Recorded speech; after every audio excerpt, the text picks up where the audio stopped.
بالکل دیکھیے گا خالی نہ صرف پاکستان بلکہ برطانیہ میں بھی یہ جو ہمارے ساتھ بیٹھے ہوئے ہیں یہ ایک فقیر ہیں، مانگنے والے ہیں جو کہ گاہ کے ڈنڈی میں اپنے فن کا مظاہرہ کر کے یہ مانگتے ہیں۔ اور یہ دیکھیں یہ انداز ہے، نہ صرف پاکستان میں نہیں، یہ مت سمجھیے گا کہ صرف پاکستان میں غربت ہے،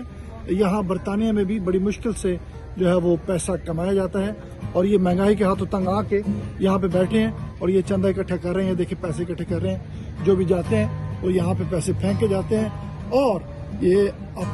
اپنا جو گزارا کر رہے ہیں اور اپنے رشتے داروں کا گزارا کر رہے ہیں اور گانا گا رہے ہیں۔ اور ساتھ میں انہوں نے کتا بھی پیچھے بٹھایا ہوا ہے کیونکہ یہ کتا رکھنے کے ان کو علیحدہ پیسے ملتے ہیں اور یہ آپ کے سامنے یہ دیکھیں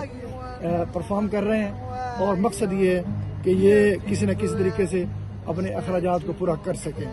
تو یہ حالات ہیں برطانیہ کے، جہاں ہر شخص، ہر بندہ اپنے وطن کو چھوڑ کے یہاں آنا چاہتا ہے اور یہاں پہ اپنا مستقبل گزارنا چاہتا ہے۔ یہ گانے گا رہا ہے اور سارا دن سے یہ بیٹھا پیسے اکٹھے کر رہا ہے۔